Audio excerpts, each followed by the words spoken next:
for today. Listen to a lecture while we go through this, just an FYI. So it will not be too much of me talking. But other than that, it should be about the same.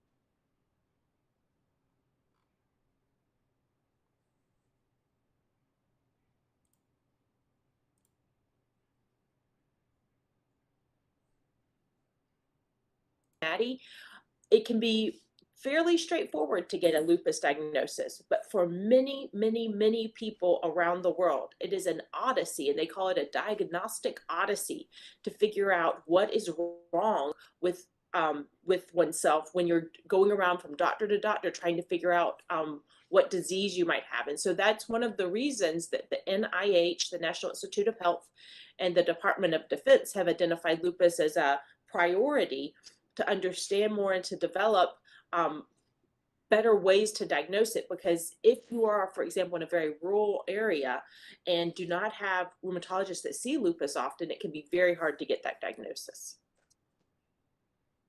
These are just some nice pictures that help us get our mind around what is lupus. And again, it's very heterogeneous. So we can see the photosensitivity, also the malar rash. Malar rash, we have anti-nuclear antibodies in many of these. Here you can see the arthritis, more of the dermatological conditions. You can see the oral ulcers, and again, the very intense dermatologic involvement of the disease.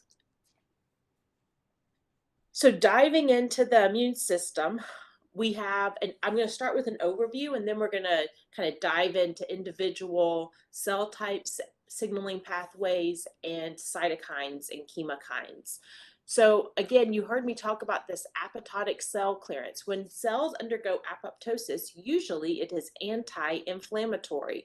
There are no mediators of inflammation. The nucleus compacts in on itself, and the cells throw up signals on their cell membrane that indicate to macrophages to eat them. And that can be as simple as losing the ATP for the flipases so that your phosphatidylserine and phosphatidylinositol become non-polarized on the inside and outside of the membrane, and that can bring in macrophages. When that happens, it's a very non-inflammatory process when the phagocyte eats the apoptotic cell. But if there is defective apoptosis, meaning, for example, the death signal molecules, Fas and Fas ligand, have some kind of a genetic mutation so that they're not functioning, bringing in phagocytes, or if there is a problem with the exonucleases such as TREX1, DNase 1, DNase 1L3, then you can have a defect in apoptosis leading to the release of double-stranded DNA and other nuclear antigens that are available for antibodies to react to in the context of other inflammation, leading to an inflammatory response that leads to autoimmunity. One of the immune tools that are also used to clear apoptotic cells and apoptotic debris are the complement system. Complement is a double-edged sword that we'll talk about, but in this context, I'd like you to appreciate that you need complement in order to appropriately take care of your apoptotic cells. And so if you don't have those, some of the first parts of the complement pathway, specifically C1q, C2, C4, people who have monogenic, one genetic mutation leads to disease, for lupus often have a mutation in C1q. People who have mutations in C4, specific mutations, can have a 50% chance of getting lupus, which indicates the importance of these molecules in clearing apoptotic cells. Once you have apoptotic debris, meaning parts of the inside of the nucleus, including this double-stranded RNA, the histones, the nucleolar antigens, those can be available in the context of things that are pro-inflammatory, such as a virus, such as internal damage, even if it was sterile damage within a within the body that can start inflammatory responses. And if that inflammatory signals are happening at the same time that there's apoptotic debris available, it can lead the dendritic cell or other antigen presenting cell, it can lead it to think that the apoptotic debris is actually part of the immune signaling, and it is what should be presented in the context. Sorry, my slides are going crazy. It should be presented to T cells in the context of inflammatory response. Also, FC receptors on the outside of these cells can have autoantibodies that can see the apoptotic debris. You can see here some of the immune pathways that are important. These internal toll-like receptor signaling can lead to the inflammatory response that leads to the type 1 interferons, the TNF alpha, that further amplify the inflammatory response in the context of inflammatory signaling. And if that's happening in the context of apoptotic debris, it can really lead to auto antibodies and auto-inflammatory responses. So let's talk about specific things that are dysregulated in the context of lupus. The first one that is stereotypical, that has been seen since the 90s, even the late 80s, is this type 1 interferon pathway. So when we talk about type 1 interferons, we're talking about many, many genes. There's at least 13 of the type 1 interferons. There's multiple type or interferon alphas. There's multiple interferon betas. Then there's interferon omega and even more. So there's around 16 type 1 interferons, depending on the animal or human you're looking at. I mean, all humans have the same amount, but depending on the mammal you're looking at, there's different numbers. But there's definitely multiple genes. One of the ways we know that overproduction and hyperresponsiveness to type 1 interferons is important is both that we can measure specific type 1 interferons through example RNA or a protein of one of those 16, but also we can do now ELISAs where we measure type 1 interferon using antibodies that can see multiple type 1 interferons. Back before those reagents were available, they could look at interferon responsive genes, and that's things like MX1 and IFIT1. Most of those genes that are IFITs are responsive to interferons, and if you look at the expression of immune cells in patients with lupus, one of the first things that was discovered is that there were more of those interferon responsive genes being transcribed. This type 1, our IL-10 production is marked in lupus. You see more type 10 production, and IL-10 is not a cytokine that you can put in a box easily. In the context of TGF-beta, it can be very anti-inflammatory, but in other contexts, it can actually be very pro-inflammatory. And so it's important to think about the subtleties of the context in which IL-10 is there. The complement pathway. So we already talked about how if you don't have complement, it can really hurt the way you process your apoptotic cells and have that anti-inflammatory just eating and clearance of apoptotic cells. Once you have autoantibodies and they're sticking to the antigen and then they get stuck in very small capillaries, then you can have a situation where just the complement response will start mediators of inflammation. And I don't know how much about the complement pathway you've dove into, but you think about that C1 sitting on the cell, and then you have the C2A goes out as a mediator of inflammation, and C2B sits there. That similarly, C3A goes out as a mediator of inflammation, while C3 sits to continue the initiation of the complement cascade. And the C3A, the C5A can be very pro-inflammatory and lead to damage that is immune-mediated damage in those small spaces, for example, in the nephrons or in the capillaries of the lungs. And we already talked about this defective apoptotic cell clearance. So when we think about cells that are dysregulated in lupus, one of the first ones that we think about are the T cells, which have increased expression of adhesion molecules and of specific chemokine receptors that lead them to migrate to these sites of inflammation and amplify the B cell response. B cells are critical because B cells are these cells whose antigen receptor, that B cell receptor, can, with activation and maturation, start being released as antibodies, and especially the IgG antibodies can be pumped out of especially plasma cells once B cells become very mature, and they can put out many milligrams of antibodies to the point where I've seen blood from lupus patients that we've enrolled in studies for research, where when we got the blood back from the patient, the blood actually looked pinker than you would have expected, because there's so many autoantibodies, and sometimes there's milligrams of very specific anti-Ro, anti-LA, or anti-double-stranded DNA antibodies. You also see increased BCR signaling and fewer of the naive cells and more of the plasma cells that are just dumping antibody into the bloodstream. These plasmacytoid dendritic cells are important because they're cells that secrete large amounts of type 1 interferon. They have very high levels of toll-like receptors 7 and 9, leading them to be able to respond to double-stranded RNA and other patterns that are associated with pathogens. So there's pathogens-associated molecular patterns, which in this case happen to come from auto system, so that your own antigens can signal through some of these intracellular toll-like receptors in the endosome and lead to the activation of IRF7, IRF5, STAT4, STAT1, leading to large amounts of type 1 interferons.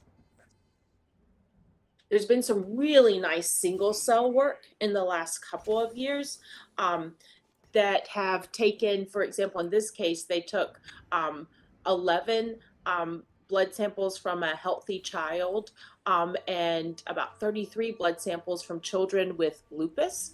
And they were able to first just identify what are all the cells that are there, and they can use nice multidimensional reduction strategies for that. And in this graph, at a very high level, you don't need to read any of the little lines. They're just, every color is a different cell type, and you can see that the healthy children have different cells that are that different proportions of their immune cells than the children that have lupus. And you can just, even just looking at that red bar up top, and then once you see what cells are differently in the peripheral blood, you can look at genes that are differentially expressed within those cells. So for example, in this line, we're looking at plasma cells, and that of plasma cells, even if you just start with plasma cells from healthy children and plasma cells from children that have lupus, there's differential expression of IgJ, MZB1, CD79A, just within the same compartment. So you're looking at two different parts of the immune dysregulation. One is there's different cells there to begin with, different proportions of white blood cells to begin with, and two, those cells that are there are expressing different genes. And these single cell studies have been very helpful to understand the complexity of both cellular and transcriptional differences that happen in lupus. We know that lupus is driven by these autoantibodies, and they include the anti-nuclear autoantibodies. You'll often see a titer by somebody saying that someone has anti-nuclear autoantibodies. The truth is that many people, and as you age, it just increases, have some anti-nuclear autoantibodies. It's just a normal thing, and many rheumatologists will tell you that one of their least favorite consults is somebody whose only issue is that they have some anti-nuclear antibodies without any other actual symptoms, because many people have them and it's just fine. It's not something you need to treat. Patients with lupus tend to have very high titers, and titers just means that they do serial dilutions until and continue to say, is there anti-double-stranded DNA? And if there's anti-double-stranded DNA at a 1 to 10 dilution, okay, if it's there at a 1 to 80 dilution, that means that there's more antibodies that are autoantibodies than in a 1 to 10. If it's still there in a 1 to 1,000 dilution, for example, there's lots of autoantibodies, because that means that you can take the all the antibodies that were there, dilute it 1 to 1,000, and still be able to measure an autoantigen reaction. And so many patients with lupus have incredibly high autoantibody titers, and they're most commonly against anti-double-stranded DNA, SM, Rho, and LA are some of the first ones that you'll see. You'll see anti-centromeres, antihistones. There's also anticoagulant autoantibodies and anti-cardiolipin that is common to find. Autoantibodies are bad enough. It's bad enough that you have antibodies shaped like a Y that can see antigen that's autoantigen and stick there. It's even worse that they can form these immune complexes. And in immune complexes, you can imagine a situation where there's an antigen and many, many different antibodies are binding to that antigen, and that you can get cross-linking where both arms of the Y of an antibody can be binding to the antigen, and you can start forming actual physically large complexes that can get stuck. They are often made with these high affinity IgG antibodies. They deposit in major organs, not because that they physically are getting stuck in the small areas. They're activating the complement pathway, leading to those mediators of inflammation being released locally in the organ. And if you'll remember, C3A, C5A are not just mediators of inflammation, meaning they increase the inflammatory signaling on cells that they hit. They're also very strong chemokines that pull in other cells, immune cells, into what was already a very small capillary that there's things stuck in. And you can imagine how that can lead to a lot of damage and inflammation pretty quick. In this picture, you can see HEP2 cells, which are just a rapidly dividing laryngeal carcinoma. One of the ways that we used to look at what type of autoantibody was in a patient with lupus was to take the serum or the plasma of patients with lupus and see how does it react to, for example, HEP2 cells that have pretty large nuclei, and the speckled pattern was consistent with an anti-nuclear antigen against anti-U1 RNP. So now we're going to shift a little bit to the factors that contribute to the etiology of lupus. Why do people get lupus? And not unlike many other diseases, we know that there are environmental, genetic, and sex and hormonal factors. And one of my goals for this lecture is that you'll be able to know some of those factors in each of the categories that contribute to this immune dysregulation and etiology of lupus. So the environment can be pretty tough to deconstruct and figure out what's actually contributing to a disease as rare as lupus. So in the general population, 1 in 1,000 people might have lupus. And so one of the things that's become clearer and clearer over the last, I would say, 30 years is that infection, including infection with Epstein-Barr virus, can increase your risk of getting lupus. And we're going to talk a little bit about some of the data that went into that. The data is slightly clearer for multiple sclerosis, but I would say that at this point, it's fairly well appreciated that EBV contributes to lupus, although that's still a little bit controversial. Quartz, meaning crystalline silica, has been shown to contribute, and one of the ways they studied that was just by studying people who were in the mines extracting the silica and seeing that they had a 10, 20, even 40% increased risk of lupus compared to people who were extracting other minerals in similar conditions. Uranium has been shown to be an environmental factor that contributes to lupus, in part through studies at our own Fernald site in Cincinnati, where there was a uranium plant that that took care of uranium, and the site was identified to have had uranium exposure to the workers and some of the nearby townspeople who lived around Fernald. It's about, in Hamilton, I think it's about 30 miles away. And you could make rings about exposure to uranium and to radiation. And it was actually shown that the people who lived in the smallest ring and that who worked in the plant had a much higher risk of developing lupus than people who were around the plant but did not have exposure. There have been many, many studies to look at the effects of stress, alcohol, smoking, pesticides, solvents, hormones on lupus, and many of them have mixed results. You'll see these, one paper will show a clear effect, the next paper won't show an effect. There'll be meta-analyses bringing multiple papers together, and it'll be a question mark. Is this an effect? And so probably some of the heterogeneity in the literature comes from, one, all lupus does not start the same way.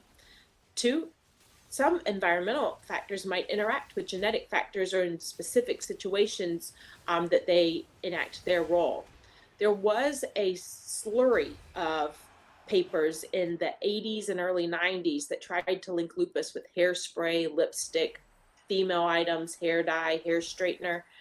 And most of those papers, in retrospect, upon reading them, was taking advantage of the fact that lupus is a female predominated disease, and that people were trying to see what environmental exposures were specific to females that males might not be exposed to. But these have largely been debunked and are likely not environmental risk factors for lupus. So a really cool study from published in 2003 is very similar to a study on multiple sclerosis that was published more recently, where they took, where if people are enrolled in the military, they get blood drawn at the time of enrollment, which is usually around 18, 19. And then every time they change bases, they get their blood drawn, and then annually as well, I believe.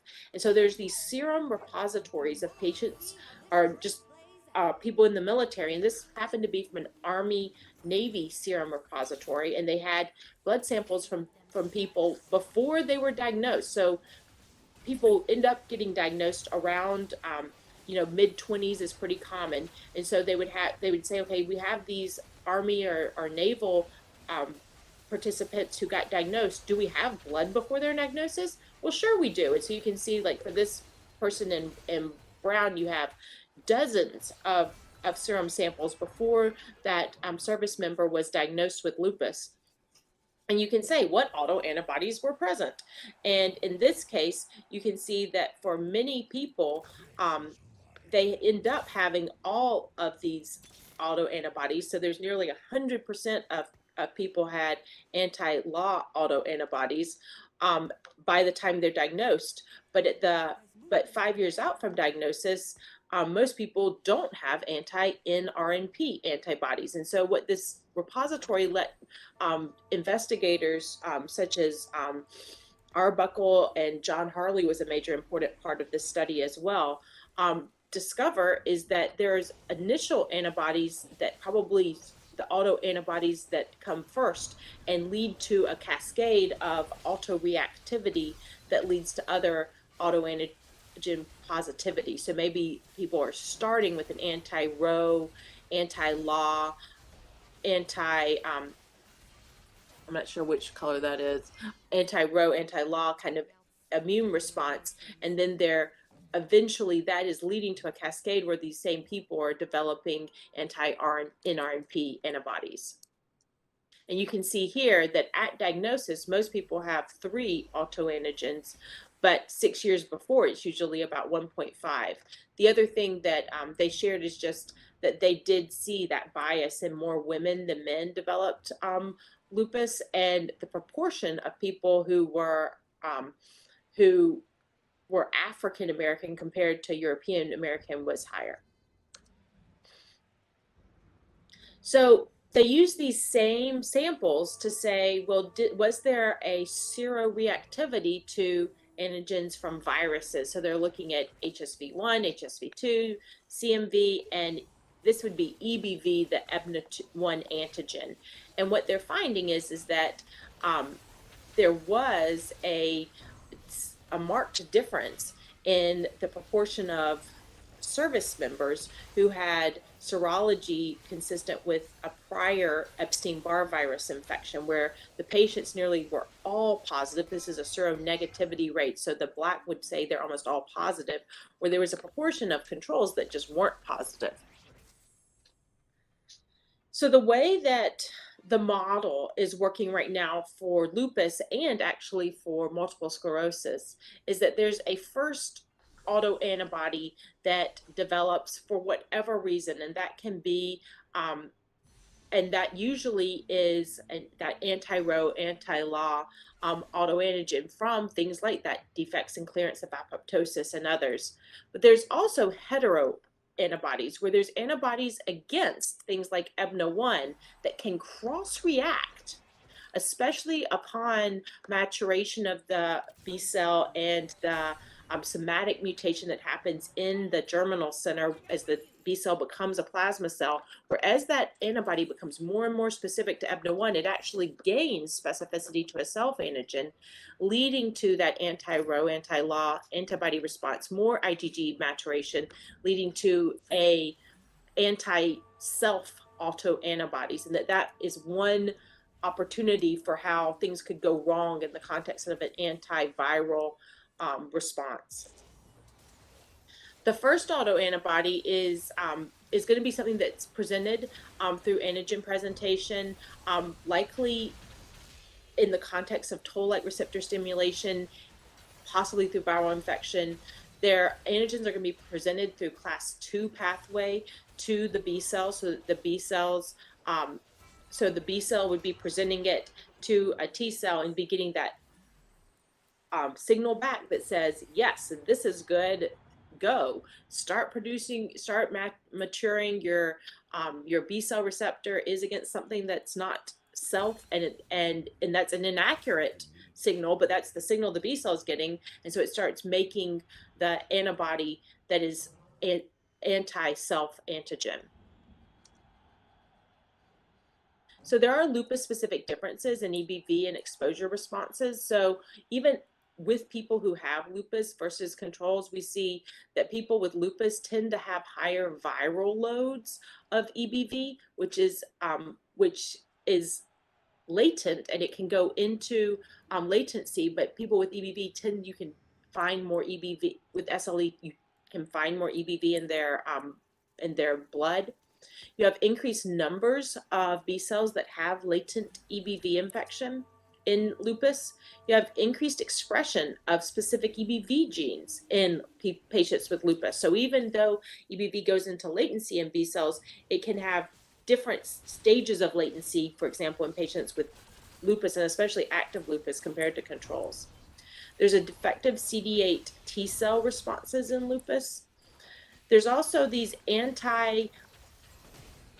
Epstein-Barr virus antibodies that usually precede lupus autoimmunity in turn. And there's been some really nice molecular mouse studies showing that this rabbit studies showing that the anti-EBNA1 antibody can evolve into an anti-auto antibody. And that anti-EBNA1 humoral response in children with lupus tend to be against a cross-reactive antigenic structure. So again, when the antibody that's antiviral EBNA1 can also react with self antigens. So what does it all mean immunologically? I like to sometimes just kind of take a little step back to understand the big picture. So epithelial cells are the first repository for EBV. That EBV usually goes to the B cells that are in the tonsil, and once they're virally infected, T cells that are doing their job will kill those B cells. Some T cells can also get infected, and we really don't know what's happening with those. Of the B cells that are not killed by T cells, because that's what T cells should do. T cells, CD8 T cells should be killing the viral positive B cells. If a cell has a virus in it, it should be killed through the type 1 antigen presentation CD8 T cell response or an NK cell response. Some of those cells that are not killed can become plasma cells and just pump out maybe autoantibodies leading to disease, etiology, and progression. Some might also become memory B cells. And we have that switch between latent and lytic cycles that is just the normal viral cycle that can change perhaps how a lupus patient is doing in terms of their pathoetiology of their disease with flares. And so that's kind of how we're modeling what EBV is doing right now. And I'm happy to take other questions. Sorry if I look like I'm looking around, just making sure I'm on track with time. Yeah. Okay. Keeping on moving. Okay, so for the pre-mill predominance of lupus, we know that sex hormones can be important, and that there's also possibly an X chromosome dose effect. So when the first thing to look at in this context is, what is the pre-mill female predominance? And so this just shows many different immune associated diseases. And in blue, you see the proportion of people with the disease that are female. In red, you're seeing the proportion that are male. And you can see that as you go from inflammatory bowel disease down to lupus, Sjogren, and hypothyroidism, you see a large female predominance. And in the context of autoimmune diseases affecting 5 to 10% of the global population, this leads to a situation where nearly 80% of patients that have autoimmune diseases are female. That's just the lupus, it's 10 to 1. So we can explain this in a couple of different ways. One would be a genetic predisposition where there's genetic risk variants on the X chromosome. One would be those environmental triggers that are female specific. One would be differences in X chromosome inactivation, because you have 2 X chromosomes if you're a female and 1 if you're a male. And we understand that the exist long non-coding RNA works to close down one of those X chromosomes in a female. It's Bar bodies. We know that there are sex hormones that might affect lupus, and sometimes there's sex chromosome monosomy, and maybe just having one sex chromosome is a protective effect. And then microchimerism, and we'll talk a little bit about all of these. So Rhonda Voskuil has a series of just beautiful studies that she uses specific mice to pull apart the contribution of chromosomes, number of X chromosomes, and sex hormones in the context of an SJLJ mice.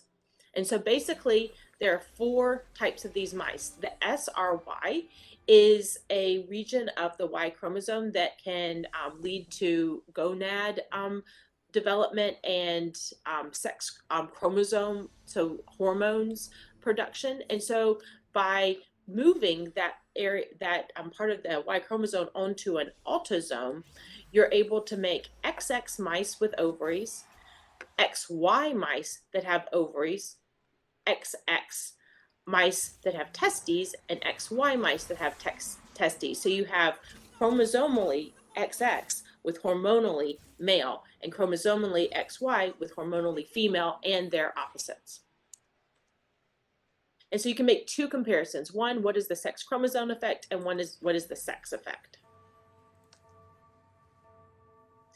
And what she found in multiple models of autoimmune disease, including that of lupus, is that the chromosome effect actually ended up being more important than the hormone effect. So in these mice, they were gonadally female, and we see that there was a lower number of mice that developed lupus if they only had 1 X chromosome, whereas if you had 2 X chromosomes, more mice developed lupus. And the opposite were true. If you control for the male hormones, having 2 X chromosomes leads to an increased incidence of lupus compared to having 1. And that's just shown again here using antibody test against anti-double-stranded DNA antibodies. So the conclusion from these mice is that the XX sex chromosome complement as compared to the XY confers greater disease severity to lupus, and it's based on the X chromosome. Other data that has been published just shows that in patients that have different numbers of chromosomes, this is consistent. So if you have Klinefelter syndrome, these patients with XXY have male hormones, but they still have a 14-fold higher risk than a normal male, and their risk is similar to that of XX, somebody who has just XX and female hormones. And a triple X patient that has 3 X chromosomes and has about the same amount of hormones as female hormones as an XX female would have a 5-fold increase. Again, consistent with doubling the number of X chromosomes, increasing risk by 10-fold. So for the genetic etiology, it's 944. So I'm going to go a little bit faster and just say that we know that there is a genetic component because of identical twin concordance. So if you have the same DNA as your twin, you have a 20 to 40% chance of getting lupus.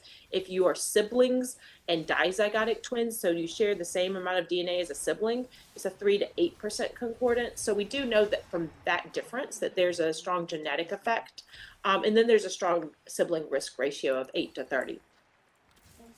Genome-wide association studies are what we use to measure where that genetic effect is, and we can link these individual dots to p-values that show us that regions of the genome are statistically significant in the context of disease.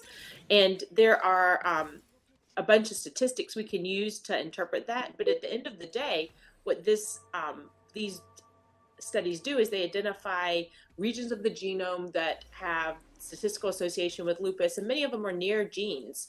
And then they have effect sizes, and the odds ratio is that effect size. And this graph I'm just showing to show that while there are places in the genome that can increase risk by 5-fold, most of the lupus risk loci increase risk by 30 to 50%. And if it's a very rare disease, which it is, 1 in 1,000, 30 to 50% is not that much. And so really it's the burden of genetic risk variants that increase risk for lupus, and not any one variant. There's only very rarely monogenic causes of lupus. So one of the things that we're doing in the lab, just to kind of give some highlight there, is that we take these genetic association studies, we understand the variants that are important, and then we identify patients, we create mice and biological samples to look for genotype dependent biology, because just having these association studies is not really enough to understand the biology. And these studies have really highlighted some genes. So the genes that are in red are genes that are impacted by lupus risk variants. And you can see that many of them participate in the type 1 interferon and other inflammatory signaling pathways. And you can understand by looking at this picture how if you had genetic variants in many of these genes, that as a group you could have a synergistic increase in the inflammatory signaling by having genetic variants in, for example, LIN and TNAP, AIP3 and MIR146A and IRF5 and IRAC. And so if you happen to be that unfortunate person who has all those genetic risk variants, it could really increase your risk for having lupus, whereas having one is probably not enough based on the effect sizes of individual loci. This is just a similar picture showing you in red the genes impacted by lupus risk variants, and another. So that you can see that some of the variants really come around inflammatory pathways, cell death pathways, and others. So in the end, we're stuck in a situation where people get lupus because of genetic risk, because of environmental risk, and sex is somewhere in the border between those. And I've shown you a lot of examples of immune dysfunction in lupus. This is a picture that you'll find in Janeway of just a summary of what I've shown. And I thought it'd be appropriate to stop just on what happens to a patient. There's a lot of differences between patients. Many of the patients are leading normal lives, but really have significant morbidity. 50% have milder symptoms, but they still have fatigue, joint pain, rash. It's great that the survival rates have skyrocketed with new therapies, but most patients are still stuck in a cycle of flare, relapse, remission, flare, relapse, remission, and take some pretty awful therapies that are just not pleasant. And so there's still a lot of research to happen in this space. So I'm happy to take any questions. I don't know if there are any. Yeah, there was one from Sam's, but looks like he asked it a little bit too early. So he asked about triple chromosome and how the risk factor of triple chromosome is increased. So maybe I start. And again, thank you. Fascinating talk. Very complex problem, and you did beautifully to digest it in a very simple way with the lamb terms and with very understandable. It's really appreciate that. So what do you think about role of microbiota in lupus? So that is, I think, a really important place that has a lot of work to be done. one of the reasons we know the microbiota can play a role is just the fact that if you take the same lupus model and you do it in 5 different vivariums, you're likely to get 5 different readouts, even if they're the same inbred mice. And so we know that the microbiome is important from a mouse standpoint. There's some evidence that there's definitely microbiota differences in patients with lupus versus control. One of the parts that is hard to unwind, inflammation itself can lead to changes in the immune, in the microbiome. Many of the therapeutics we give lupus patients can change the microbiome. And so disentangling the impact of inflammation and therapeutics from the causative microbiome is pretty complex. And I think there's still a lot of really important work to do in that space. Guys, if you have questions, please unmute yourself. Hey, I had a quick question. Hello? Yep. Yep. Okay, sorry. Go ahead, shoot, we hear you. I was interested on the slide that you were talking about environmental risk factors. The uranium I kind of get, but the quartz I thought was interesting. Could you touch a little bit more on Yeah. that? So the quartz, it was really from inhaled quartz. So Okay. I don't know how much you know about how for people who have fancy countertops, they found out a little too late that if you don't do the sanding and have those really fine particulates underwater where they're trapped, if you breathe them in, you can create damage in your lungs that actually can spiral into all sorts of things that include having damage associated molecular patterns that this is, I think, still hypothetical, that the model is that there's the damage in your lungs that you're breathing in and even swallowing can cause some damage associated molecular patterns that can lead to autoimmune reactivity. But I don't know that the molecular mechanisms have been fully figured out. Do you know, Murat? No, I'm not aware. I mean, like, the problem is that actually it leads to another question is, so if you have a model of that and then can dissect it, because from the human perspective, it's really complex. So, and because of that, it's really difficult to understand what exactly underlying regarding the mechanism. No, I'm not aware of that studies. Yeah, so linking to that, so my favorite questions. So regarding, because of that complexity, and I'm repeating it again and again. So what do you think, what are the animal models appropriate and useful for studying lupus? And how are they relevant to the real physiological situation and pathology? That's such an important question. And I think that there's a lot of controversy in the field. Some of the favorite models that people say model of lupus is pristane. And that's really a damage. It's an acute inflammation damage model that, yes, you can get some autoreactivity. You can get in phenotypes that can fit into lupus criteria, but the way you get there is so different that there's a lot of controversy over if that's really a model of lupus, similar to what happens in IBD with the DSS model, right? The genetic models of lupus are very compelling. So, you can have these SLE123 models. You can have, there's multiple genetic models where you do something to the mice to change the ability to, usually through one of those pathways we saw where the same genetic variants can happen in human lupus, and these mice tend to develop autoimmunity. Many of those models can take months, meaning, 6, 7, 8, 9 months. And my problem with some of those models is that's just not what we see in humans. In humans, the disease starts and is very intense at childbearing age, which for a mouse should be like 6 weeks old, and that's not what those models are doing, right? And so there are a lot of pros and cons to all the models. One of the take-home messages I've really taken on from being on multiple DoD lupus study sections is try multiple. And if you see the same thing in multiple models, that's probably better. my very favorite models are some of the ones that you're participating in, is where you start doing humanized mice and you bring the human immune system in, because human lupus is what we're trying to understand. We're not, dogs get lupus, but we don't study dog lupus to understand humans. We really want to understand what's happening in the human. And so bringing the human's immune system into a mouse model where the mouse becomes a vehicle to understand the human immune system, I think is going to continue to help us understand the disease more. But I really look to people like you to lead the way and tell me what the best mouse model is. Thank you. I absolutely agree. It's still a lot of controversy and limitations, and I think your excellence in combinatorial approach with genetic approach, with clinical approach, mouse modeling approach, triangulation or multi-angulation of that will probably give some results. I mean, like, still lupus as well as cancer, I mean, like, it's not that much progress. I mean, like, we have some, but I mean, like, it's absolutely not that sufficient.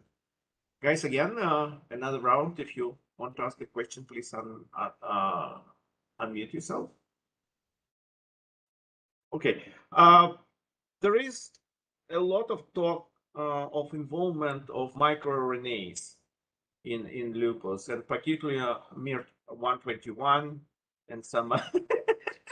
Yeah. So, what's your feeling about that? So, do you think it's I a think really microRNAs are so important, especially miR-121, miR-146A. There's both genetic and very well established transcriptional regulations of those microRNAs. My personal point of view, and this I'm telling you my point of view, not necessarily the field, is that people got very excited about microRNAs in lupus as when our reagents and our technology allowed us to see microRNAs, and that microRNAs have always been there doing things in the same way that transcription factors are doing things, in the same way that RNA binding proteins, which we don't have great tools for, are probably doing things. And so there's multiple levels of transcriptional regulation that are doubtless critical for lupus. We saw that even in that slide I showed of the single cell, we know transcriptomically that there's differences in transcriptional regulation. So any RNA, protein, nucleic acid, sugar that changes transcriptional regulation is probably, any class is probably going to have an important role in lupus.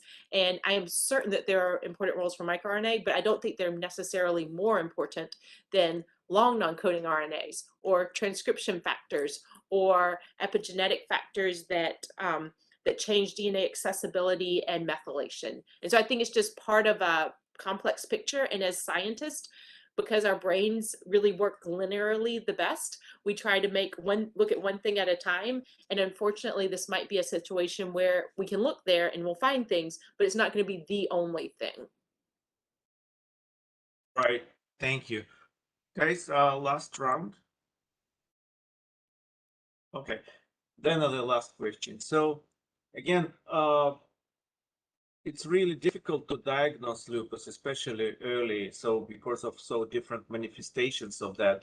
So what's your opinion on why some people develop malaria rash, some people develop joint pain, fatigue, and whatever? Why this is so like different and special? So what the mechanistical background for this sort of specificity of manifestation? So I think that's one of the least well understood parts of the disease. And it's something that's really important to patients. And so there's a mismatch between what's important to patients and what we're studying. And one of the reasons it's hard to study is because lupus is so heterogeneous, but it's so rare at the same time, that if you find 10 lupus patients, you feel like gold mine, let's study those. But it's actually more like asthma, where asthma is heterogeneous, but there's so much more asthma. You can find eosinophilic asthma, neutrophilic asthma. You can separate it and study it separately. And in lupus, I think we're going to have to just do more work and find larger cohorts of patients where we can say, okay, we're going to compare those who started out and have majority fatigue compared to those who come with major joint pain, or those who show up at the ER looking like they're in sepsis and it turns out they had lupus. People are presenting in such different ways that I think understanding that, and then understanding how people's flares are different, we know that some of that is genetic because it changes by ancestry. So people, for example, who are African American have more renal involvement and have more of the discoid rash than the malar rash that is typical for European presentations. And so there has to be genetic components, but there's likely others as well, including immunological components that might be microbiome induced. I don't know. I think this is where we're really, when there's a lot of RFAs, which are those requests for applications for grants, that say, look at the heterogeneity of lupus. And they say it in the grant application, but I don't know that we as a research community are being responsive. And I think the reason we're not being responsive is how hard it is logistically to find the patients that have the different presentations.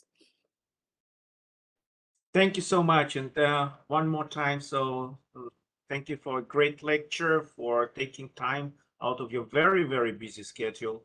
So, and appreciate your coming. So guys, see you Wednesday. And on that, I will finish the session. Thank you so much. Yeah. Thanks for Bye, having me. Leah. Bye. Yeah. Dr. Fudon, Yeah, just a quick question. So, like today absolutely, Rima. Go ahead. we are getting back our reviews from our classmates. So, how like when do we have to submit it to you for review? Right. So we have, let's say, I think the sooner the better. So in the syllabus, we have the date, but let's say if we have the March 14, which is like really a little bit behind. So let's do this way. Finish the critique, answering the critique, modify your review with response to the classmate critique, and then return it back to me. If you return it back to me by the end of the next week, that will be great. So, and Okay. again, one more thing is that I will read it and return critique to you. And like, remember that the final submission, more or less, is April 12th. So it means Right. that's when you are submitting for evaluation grading, and it's going to me and other faculties. So, Right. but if you do it sooner with me now, so I will try to look at it and we can work a little bit on it. Not that much, but nevertheless, so you're already like in advanced stage of your reviews. Yeah. So All let's say by the end of the next week will be great if you can return it. by the end of next week. Okay. Mhm. Also, I did send Dr. Gale my paper, but I Yeah. never got a reply back. Yeah. You can ask a polite letter, send a polite message to her. Okay. Like, Okay. do you mind? I mean, like, we're approaching the close sort of the submission deadline. If you have a chance, please, can you review it? Okay. I really Okay. appreciate it because normally it's about sort of volunteering from everybody. It's not like Right. Yeah. paid or whatever. So it's I'm not saying anything. So I think that's very important to keep our student community up. So, but that's usually, and it's a grant season, and because of the grant Right. season, she is absolutely same like me. But nevertheless, she's the grant writer specialist, so she's absolutely crazy busy. Usually she's responsive, but sometimes it's better to sort of to remind. Okay. I All will right, and just give her a same note. guys for like Christina and everybody who send it to her. So do that. That will be great. So okay, Okay. all right. Perfect. Thank Thank you. you, Rima. Take care. Bye, guys. Thank you.